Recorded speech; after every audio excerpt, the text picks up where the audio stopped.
I'm Suzi Landolfi, and welcome to Be Crazy Well. So I couldn't think of anybody more wonderful to talk to than you, Chris. I'm all excited. I like actually sweating because I'm so excited to talk. And I've always said you look like what Brad Pitt should have looked like when he was younger. He's pretty cute. He was pretty cute. I don't know. He was pretty cute back in his He was his pretty day. He cute. still is. He was pretty cute.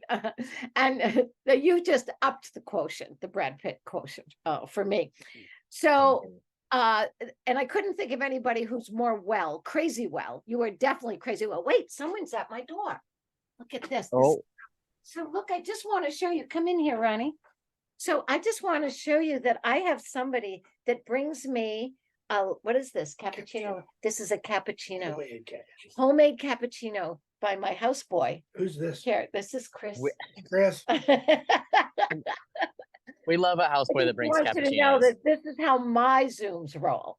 That someone delivers me. Like, thank you, Ronnie. He's he's my son-in-law, actually, and I adore him. Oh, that's him. That's him. I was actually. That's I'm the still Ron. waiting. I'm still waiting for my cappuccino.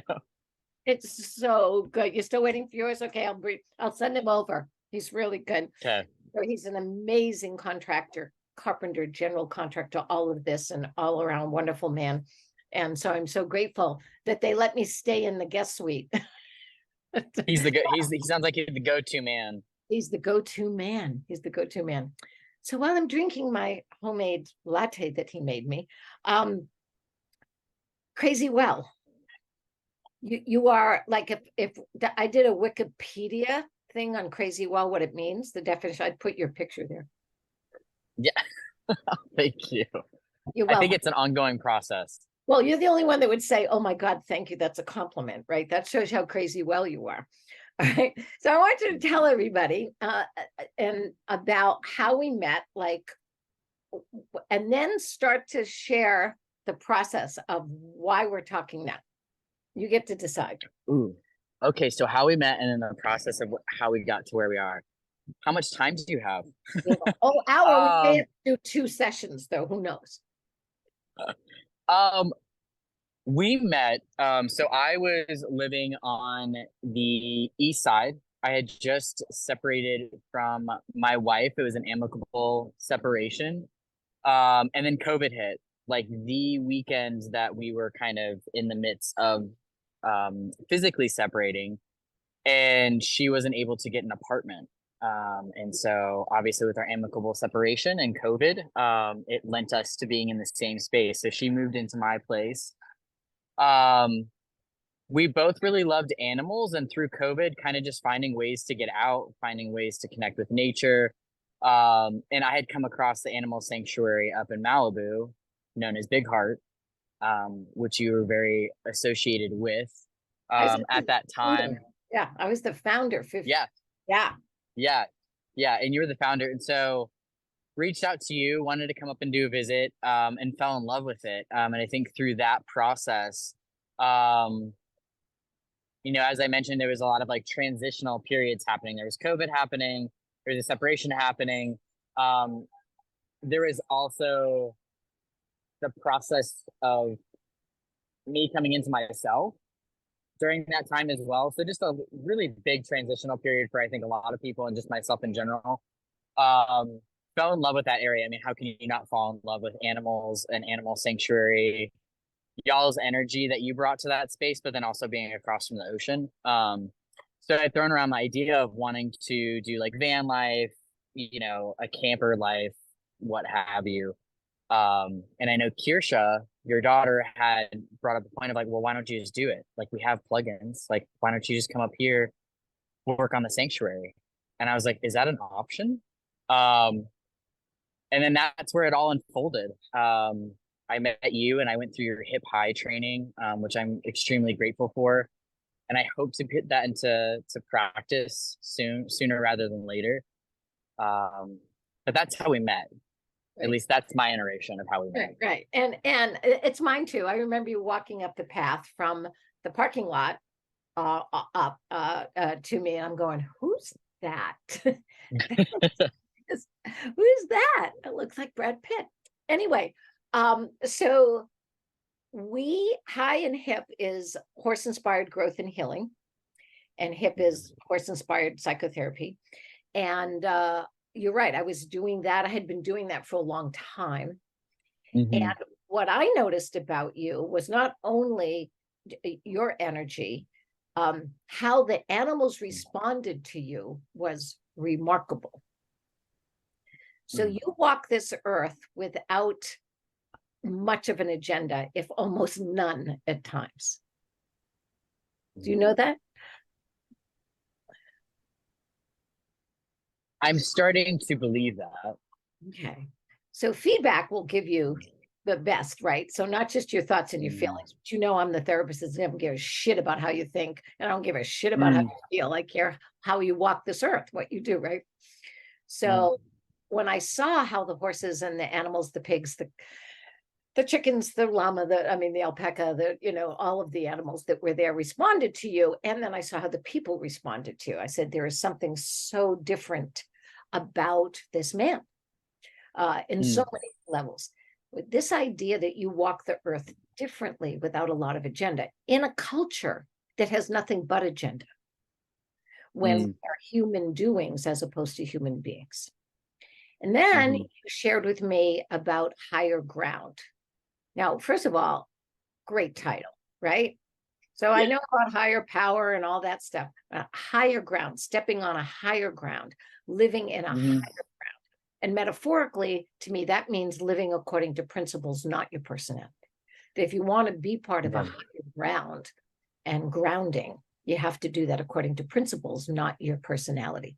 So share with me and everybody here about higher ground and how you got there.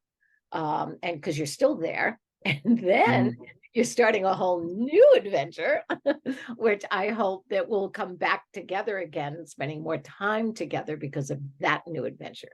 So tell us about higher ground. Oh gosh, again, how much time do you have? Higher ground. It's special. How you've alluded to, it's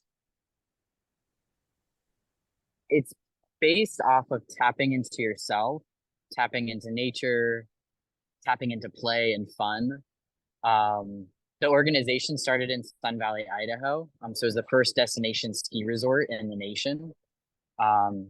Really fun, small town. Getting a little bit more known now, especially since the pandemic. So it started off in '99 as an adaptive organization for kids and adults in the Valley area that wouldn't otherwise be able to get out and recreate. So, those with MS, CP, so cerebral palsy, Down syndrome, those on the spectrum. And there's also the Idaho School of the Deaf and the Blind that they have a contract with. So just kiddos just ripping that can't hear, can't see, going on like black diamonds. So that's just special in itself. In '99, when I don't think there was a lot of recreation and opportunities for those that are differently abled, especially since the ADA was like kind of more established in the '80s. So very new for its period of time. And then in '05, one of our board members, Chris Boskin, who actually her husband was the economic advisor to George Bush when he was in office, junior. They live up in Northern California. Very philanthropic couple. They happened to have a place in Sun Valley, was skiing out with some of their friends that had served in Vietnam. And the folks that they were out skiing with, that she specifically was out skiing with, had just mentioned like how freeing and how liberating the experience of just skiing and being out in nature and being with other people that just kind of like get them or at least want to understand them was. And so she brought it to higher ground. She was one of the board members at the time. And again, this was just for adaptive for folks differently abled. Was like, hey, what if we do like a week-long program with these veterans and maybe their significant others or someone important in their community? And they were like, oh, this might be a good idea. And now we're in 2023, going in 2024, and we run 28 of these week-long programs for veterans and their significant others. We run singles and couples programs.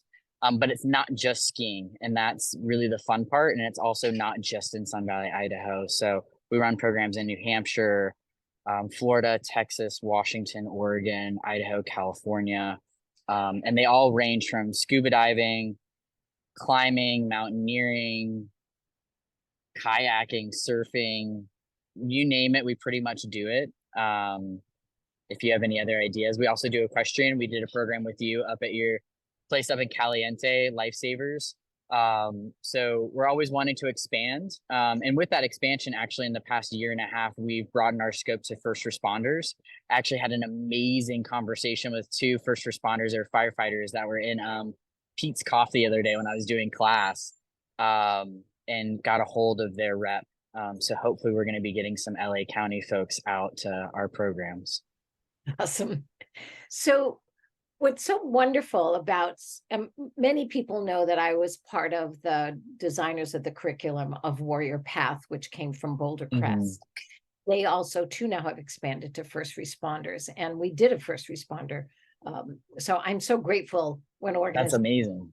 Yeah, I'm so grateful when organizations like Higher Ground see something and then expand it. Like, how do you say no to somebody, right? It's like, if it's working for here and these kids, then how about expanding to the adults? How about expanding to how anybody becomes differently abled, or goes through something? So there's physical, emotional, intellectual, spiritual, and even financial trauma that people go through. And one of the first things I noticed that people give up when they go through trauma is that ability to have fun. They can't. It's almost like impossible to find that part of you again. And so oftentimes, like a car, we need a jump start. You know, we need to be able to go somewhere where someone gives us permission and also explains to us that's exactly how we learned when we were kids, is we created ourselves through play and through physical activity. So, so here, go ahead. Yeah, that's what I love so much right there, is just like the permission and the invitation to do that. And that's what I love about our programs. And the recreating, like you just mentioned, is like to be a kid and tap into that. We don't allow or even give ourselves space for that. That's what I love about recreational therapy. Like, that's our modality. You know, we do definitely have mental health professionals on our programs, but recreational therapy is our modality. And so it is that way of being able to identify those five domains of our life, including financial, throughout our programs, and hopefully just being that kickstart for folks, to be able to incorporate that when they go home is like the biggest reward for me, is like hearing people like mention what they're doing after our programs. Okay. And it's the first way we all learned. It is the way that children learn and move into adulthood, is through experiential recreating. That idea. And then what we've done is we started to live from here. Like, this is the most important part of you, is your brain and what you do from here to here, and the hell with all the rest of it down here. So this idea, and that's what therapy does, unfortunately. We're sitting in an office. What? Come on, get out of the friggin' office and go out with the people that you're working with in order to get the body involved. So what Higher Ground did, and I was one of those mental health professionals that went on 2 of your trips. I went on the water sports and I went on the rock climbing. And the other day, my feed came up with me dancing on the rock with one of the, right? I remember that. You know, doing the dance on the rock, because I can, right? Why wouldn't I do that? And so this idea, and I just want to say this to people, because what Higher Ground has done is proven once again, and we have to keep proving it apparently over and over and over again, that you get to the mind and the emotions through the body. That's how you get there. That's how you change. That's how you grow. That's how you heal, by doing different to be different. If you want to be different, you have to go through the body. And then the mind, it may change or may not. I still have thoughts and feelings. You know, I still have some people I'd like to throw in cement, because I am half Italian. Like, you know, you come out as an Italian kid, and you just know how to make cement. It's like one of those amazing things.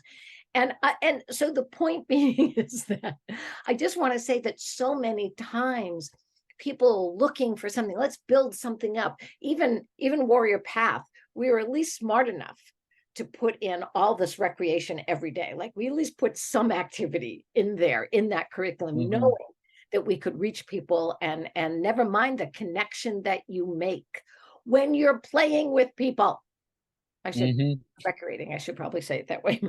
Yeah. It's opening those neural pathways to different ways of firing your brain and learning things. And hopefully it does lend itself to changing some of the behaviors, or at least the thoughts around the behaviors. And that's, I know that I'm in school, but it's the whole somatic psychotherapy route is like my jam. It's like, why sit in four walls and talk with someone? I mean, I think again, different modalities are good for other people and in different times in their life and their journey. But there's just something about getting someone outside and doing something that they enjoy and processing along with that. Just it does something. I know I'm preaching to the choir, but well, it's so funny to me, and I understand the medical model. I get it. I understand wire room. I understand all of it. And so one of the modalities is EMDR, where you literally process trauma to go through both sides of your brain, and you do it through looking at a finger or tapping, whatever it is. And that was discovered by the psychotherapist that discovered that was out on a walk. She was out on a walk. It wasn't sitting. And what's so funny is that every time we have our Tuesday meetings or Thursday meetings, I'm out on a walk, and they're like, "Oh, there's Chris out on his walk again." And I'm like, "Yeah." I'm like, I don't process things just sitting and staring at a screen. Yeah. It's almost, I wanted to us go on a walk while we're doing this. It's just sort of too hard at times, and it's. And I can make everybody, throw up if I'm moving too much in my camera. Yeah, that's fair. That's fair. Okay. So we kept this connection going, and I brought you into Big Heart Ranch, or Kirsha did actually. You brought me into Higher Ground. And now many of the veterans that we work with and have members at MVP. So then we had this wonderful, and still have this symbiotic relationship where we can use Higher Ground as the top of our list for a resource. And so that was really important. Now, I get an email from you months ago saying, "Hey, Suzi, I think I'm going to apply," and I'm going to let you finish the sentence while I drink my lovely latte. What did you apply? I applied to Antioch. 5 years, not too late, because I know everything comes around. But I applied to Antioch's Master in Clinical Psychology. I'm going to be doing the emphasis around somatic psychotherapy and trauma-informed care. And I know that's your alma mater, so. Yeah, I was at the time, I do believe I was the oldest student there. Right? Never too old. Yeah, right. And they also didn't have a student organization. We had no student representation there, which was so bizarre because Antioch is so part of a progressive educational movement.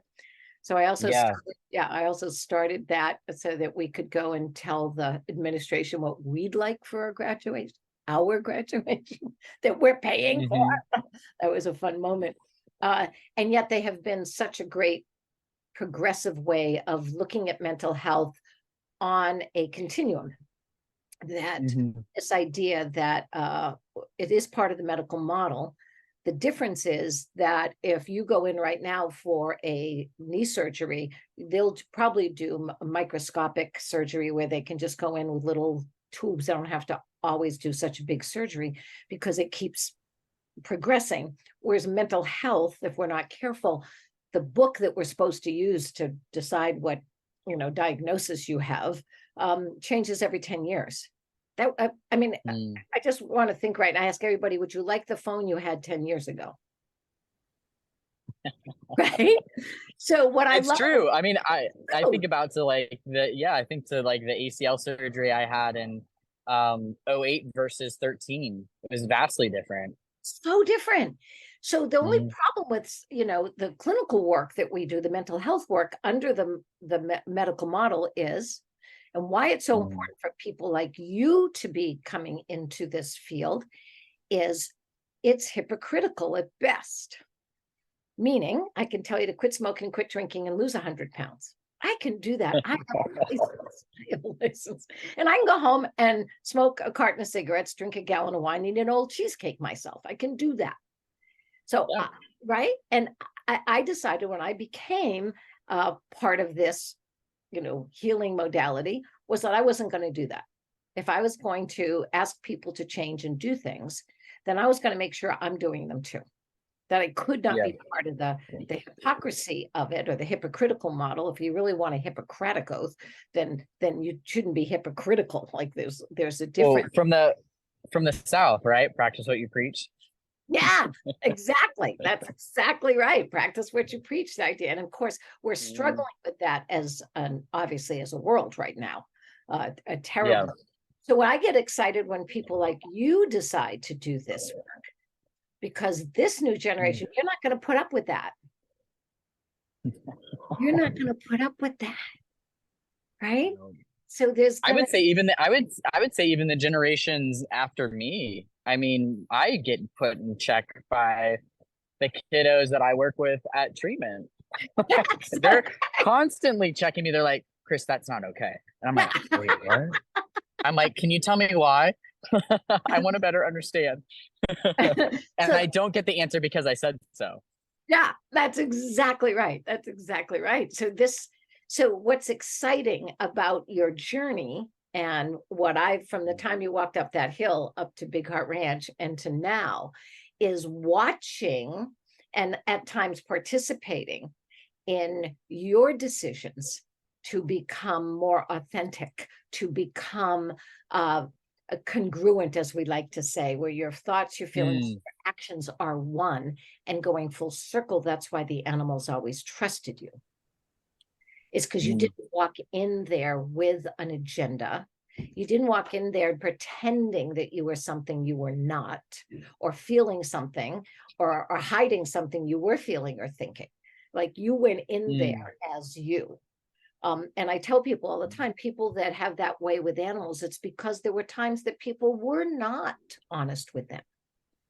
That people can be, can be hurtful and dangerous when they betray us and when they're not truthful.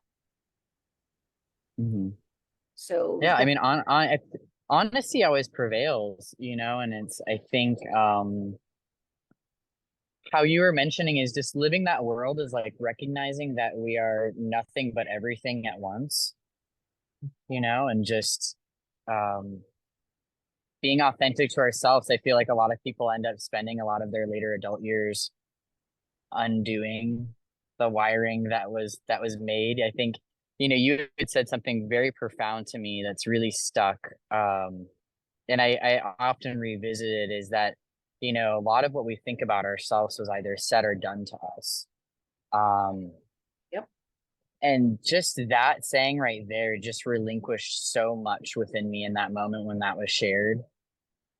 And yeah, it is that world of lying to yourself, trying to pretend like you're something that you're not, having other people trying to control you, and many facets of at least my life, relinquishing that and relinquishing it around animals and just letting be. You said, humans doing instead of human being. Our world could benefit from a lot more of that. Absolutely. The funny thing is that once we are in the moment being more authentic, what does happen is better. So the doing actually becomes safer. It becomes more effective. Well, that's what I love so much about the horses. When we were with the wild Mustangs in the round pens and gentling, not breaking, which I always mention to my friends now. I'm like, if you hear the word breaking, turn and walk around like the opposite way. But that concept of putting a little pressure on, a little pressure off, a little pressure on, a little pressure off. And how you're saying that just lends to more connection. It lends to more safety. It's almost kind of that saying of like to have without holding, having your hands open and letting the bird come and land on your hands. And it's a really pretty bird and you really love birds, but you want it to stay a little longer. You can't hold on to it because that bird's going to want to like escape, right? So you just let it come and go as it wants.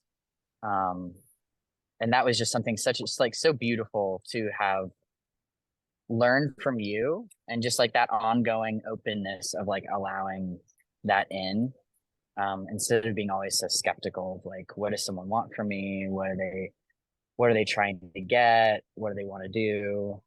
I think you get better with that with practice. I think that's everything to me is practice. Um, Mm.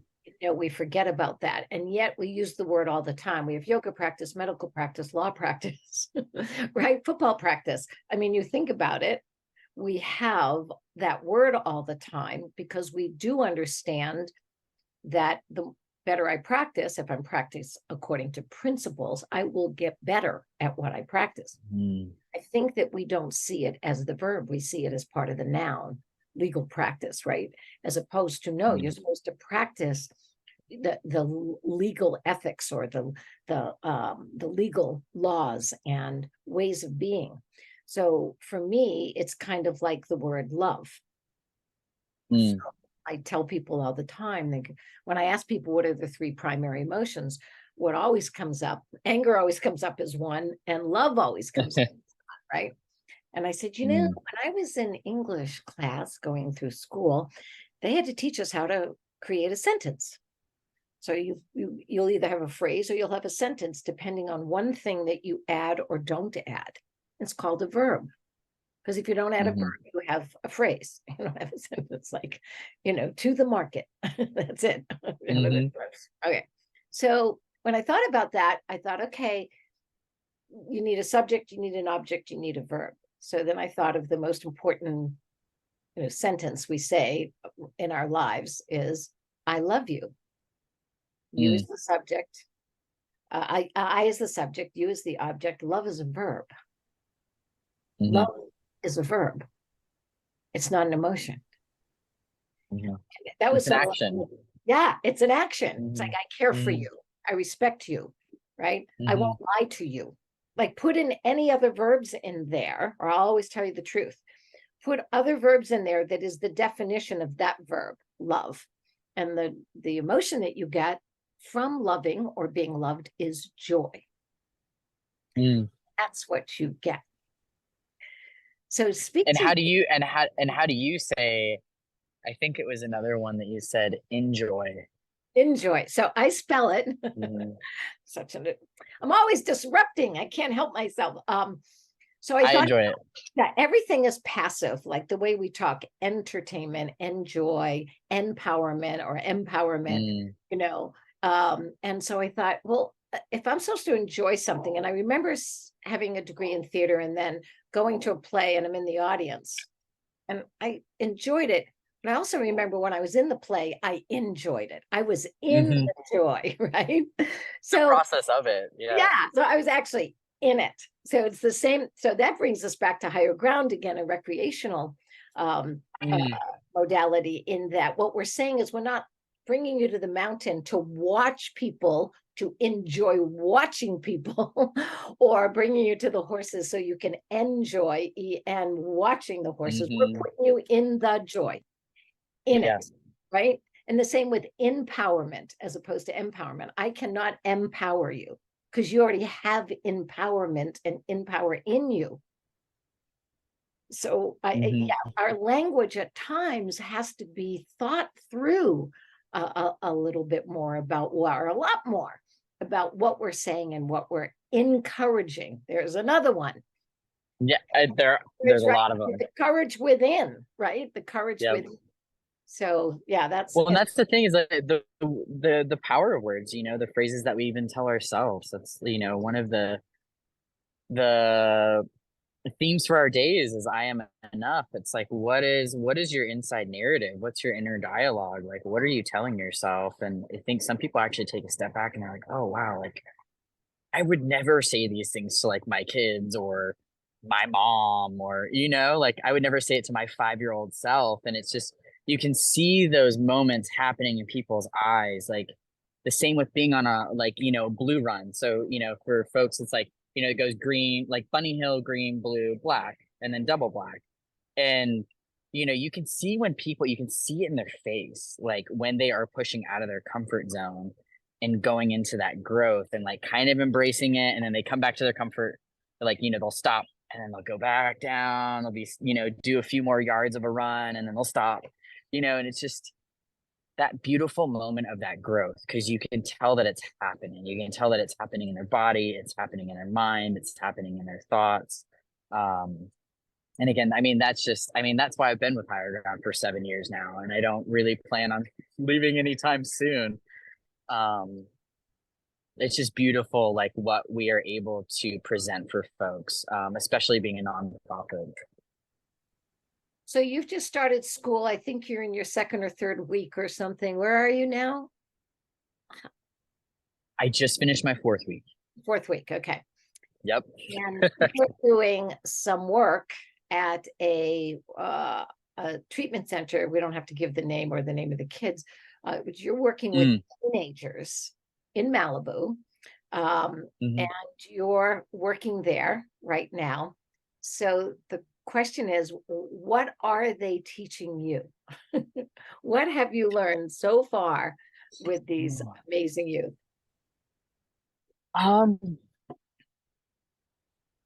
So many things. They touch my pain points, that's for sure. And I didn't realize that working with adults, in my perspective, is a lot easier than working with teens. And I say that maybe because I've been out of practice. I think I had shared with you that I worked wilderness therapy for a little while. And I thoroughly enjoyed that. But I've been working with adults for over 7 years now. And one of my coworkers at our staff retreat, Justin Rujewitz, also veteran on our team at Higher Ground, he's in his 2nd year of becoming, I believe, LPCC. He shared a story of like John Wayne and how, in one of the films he gets shot by these arrows. And instead of pulling him out because he doesn't know what damage it's going to cause, he just breaks them off at the arrow and leaves the arrow in. They heal over. And then a few years later, he walks into a saloon and hits his shoulder on the door, and it's like, ow, oh, that really hurt. Remembering that arrow was there. And that's very similar to our pain points in life. And after he shared that, I realized that working with the teens, I'm like, there's still something there for me. But instead of, I think, reacting or being critical of myself, they allow me that space to like sit with that. And I think within that space of sitting with that and expressing it with them and processing with the kids, the teens, it also invites them to share more. It invites them to open up more about their experiences. It's so hard. It's got to be so hard to be a teenager these days. And I know that's how my parents thought when I was growing up. They were like, oh God, that's not how that was back in my day. And now I literally have that feeling in me when they say or do something. They'll be talking about like websites that they're on or like apps or, things that kids said or did or like Tide Pod challenge and that kind of stuff. And I'm just like, what? And it's just got to be so hard. And so I think that ability for them to allow me into that space and into their world and their experiences, I'm just grateful for that, because it gives me more insight and I'm able to truly like meet them where they're at. Yeah, this world is a beautiful and also can be a very sad place. It can. There's, I always say there's 3 primary emotions: joy, fear, and sadness. And people say, yeah, well, we always use anger. And one of the things I've learned is that anger can't exist, much like purple can't exist without red and blue. Anger can't exist without fear and sadness. So when you say that, it is a very sad and scary place at times, and a lot of the time. And it's also moving much faster. And I said this to someone the other day. I was actually talking to an amazing young boxer influencer who I've had the honor to do some coaching with. And I said, you now have access to the world. When somebody was writing a book or writing in a newspaper or even on the radio, you reached a few people. and relatively so. The minute that you speak, the minute that you do something, you have access to the world. That's never happened before. We've never had access to It's the world. never happened. Ashton Kutcher was actually just on an interview where he was talking about, from the '70s show, and was talking about how him and like, Mila and all of them would go out at night and they would never have to worry about phones recording them or pictures being taken or filming or paparazzi or really, anything like that. Now he's like, I can't imagine being an artist or, someone, within, music or film now. Like, you can't live a private life, but that's true for everyone now. Yeah. And your value, unfortunately, is based on that. How Yeah. many likes, how Mhm. many notices, how many, of anything, as opposed The kids that when I tell them, they're like, after my 2 years are up, I'm gonna follow you on Instagram or Facebook or TikTok or whatever. I'm like, I don't have any of those, and their face, you could see it in their face. They're just like, what? You don't have those? I'm like, no. I'm like, I gave up Instagram. Instagram was probably the last one that I gave up, and that was like maybe 5 months ago. And that's part of it, is that like I realized how you said, our world is so sped up that we can't be intentional. We can't be humans being, because we're just always going on to the next thing. And I have to constantly remind myself of that, is just that slowing down, that my value is not within how other people see me. It's within those principles that you were talking about. Like, what is my moral compass? What are my values? And that's kind of like, how people talk about like the legacy that they leave behind, which is, to a certain extent, very ego driven, but it's like, I just want people to remember me as being a kind, decent human being at the end of the day. Um, and just being slow and mindful. I think people's qualities of life will be so enhanced by just taking a breath and just slowing down, being more intentional and connecting with nature and people around them. It's funny you said that about how people will remember you, and I'm thinking, oh, Jed's gonna remember me.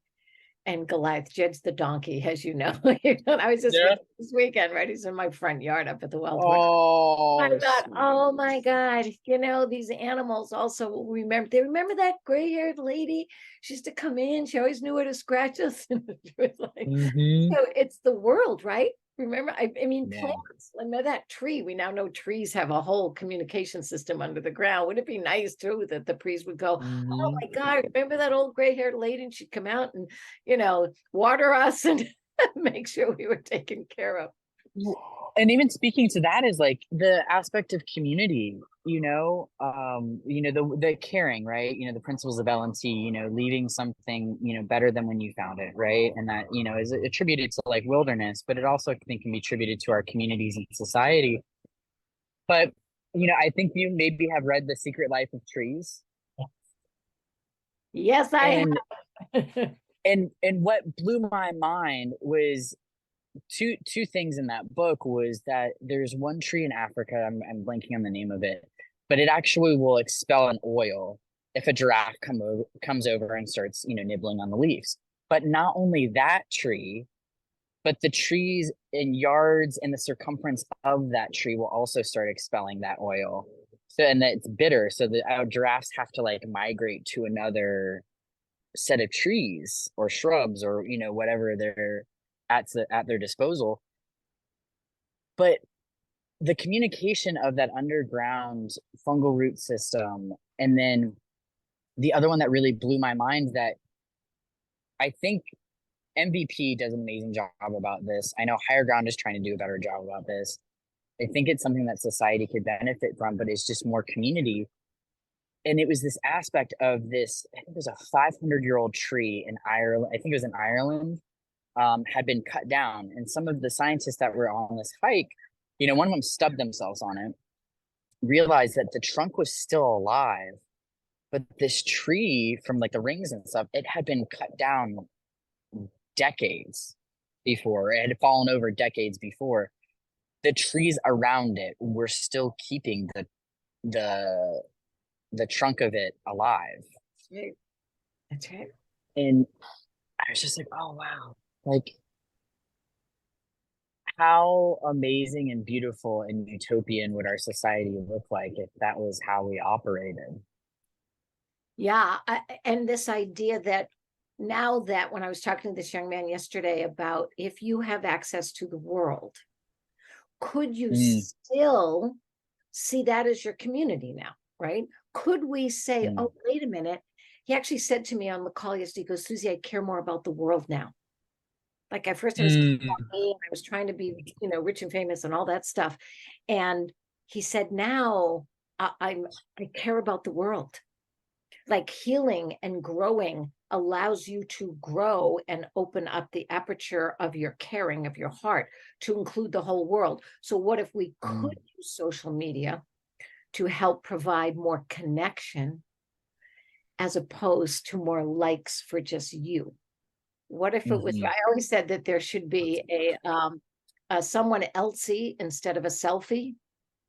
So a someone elsey is a picture of someone else that you put on your Instagram and you will honor that other person. I like that. Isn't I that great? like that. Called a someone elsey. And so, I put on my Instagram, not pictures about me, not selfies, someone elsey who I admire, Hmm. right? Who I care about or who's doing great work somewhere, whatever. And I thought, we could change. So instead of just saying social media is hurtful, which it can be, what Yeah. if it was also helpful so that we actually Mm. started to see the world more as one community as opposed to, It, many others? 100%. And I wonder, and this probably would be a longer conversation for us, but it's like, we have so many of these inventions that are meant to serve us, improve our quality of life. But then at the end of the day, most of them end up somehow being a detriment. And I wonder how, one, how that happens, and two, like how that switch can happen. Like, how can that switch within our society? Because as you know, sometimes those things that are ingrained take time to Yep. transition. So what would that look like? I think that would be something beautiful to start doing, is like start taking pictures of people on what was the name for it again? So Instead of a someone selfie, it would be a else's. Yeah, instead of a selfie, it's a someone someone else. else's. Right. I like that. Yeah. I'm just thinking I because like there's that. a way then to move away from social media and there's a way to utilize it in a way that could be helpful. When Logan, my Hmm. grandson, had leukemia twice. Of course, I always tell that story and say he got it twice because he comes from Mm. a family of overachievers. So he had to do it twice because that's what we do. Um, and he Yeah. was on my podcast a couple of weeks ago, which was amazing to hear him. And I mean, I hear him every day, Mm. but to hear him and do that. And that idea that the social media helped us stay together with family. So I wasn't writing Hmm. letters. I wasn't, you know what I mean? We could literally connect with people 3,000 miles away about what was going on for him. And so Yeah. it's how you use something that is so important. And when this young man said to me yesterday, I care about the world. And if he's an influencer, then it begs the question, how are you going to influence? And there we go again. I am yes, to influence within, right? That's Hmm. the first thing. You have to take what's important to you and give it out to the world to help others.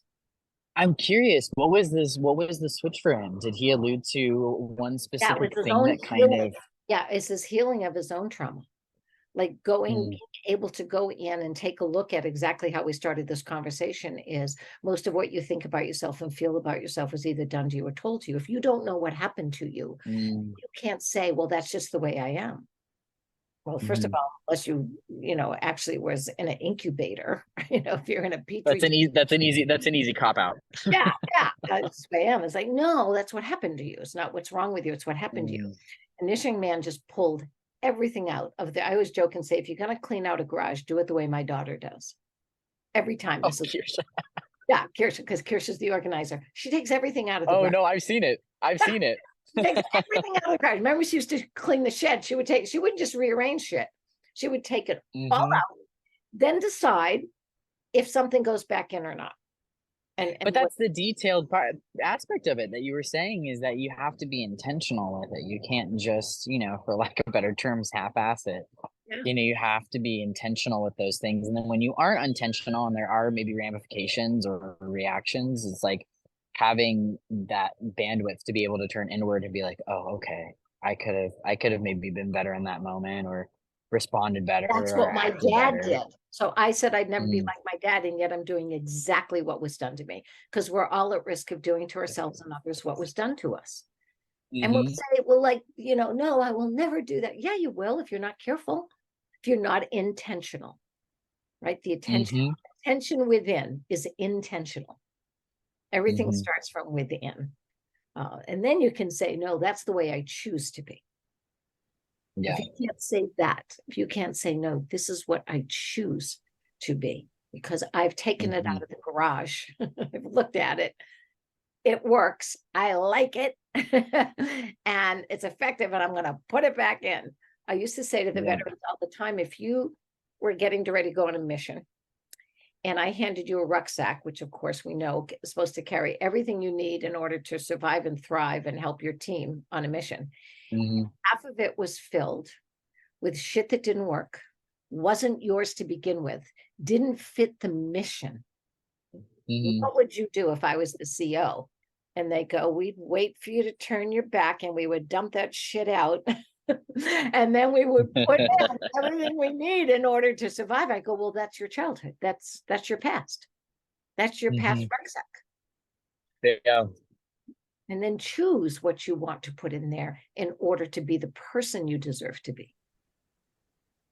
Yeah, exactly. It's like the things that you're holding on to and the weight that you carry. Like, do you really want to carry that? And that intentionality, so go full circle because we're just about done. This idea that one of the things I absolutely admire about you, I appreciate it, it adds to the safety of who you are. Like people don't Mm, talk about safe people enough, whether that we're safe physically, emotionally, intellectually, spiritually, and financially, that we're literally safe people, is that you mm-hmm, are creating the man that you deserve to be and the life you deserve to live. mm, You are not waiting for someone else to do that for you. You are mm. taking full responsibility. And that's what you do, which makes you so safe. Makes you funny too, makes you handsome, makes you a lot of things. But the important thing it makes you is I don't why. know about funny. Oh, you're funny. I mean, I do giggle at myself though. There'll be random moments where I'll just giggle to myself, and they're like, "You just said something funny in your head, huh?" And I'm like, "Yeah." Oh, you'll start to say it out more now. That's like Mm-hmm. that will happen. So No, I appreciate that. I think, again, that comes from how you alluded to with working with other people, is that, if that wasn't presented for you, um, you have to present that for yourself. And then I think, like you said, in turn, and then other people start to notice that and feel that. Um, and I think that that safety and honesty is something that I've always wanted in my life and didn't really necessarily have growing up and through my 20s. So to be able to come into like my authentic self, um, especially at such a like later age, you know, um, it's a beautiful thing. I've had I am, transgender, as you know, and so I think what's beautiful on that is getting to meet some of these younger folks that do identify as transgender, or maybe even not, but just their openness and willingness to see that, to see me for who I am, and then it also lends to just having that connectedness. We've had a few transgender teens come through. Um, and as soon as we're able to kind of connect on that level, it's just a different, it's like, oh, I see you.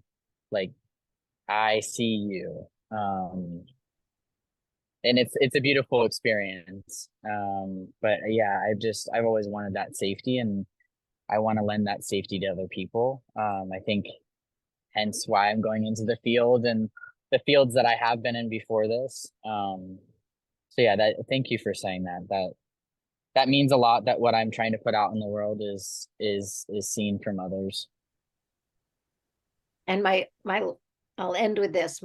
Before I kick the bucket, I do have a list that I give to my daughter every day. It says things to do when I croak.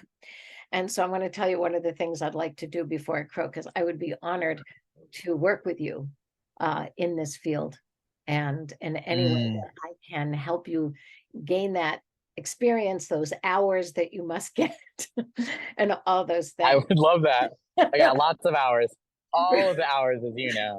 Yeah, so I know how to do that and navigate that. And now I'm old enough, wise enough, experienced enough to be able to help you do that. And I would be absolutely honored. You are a blessing.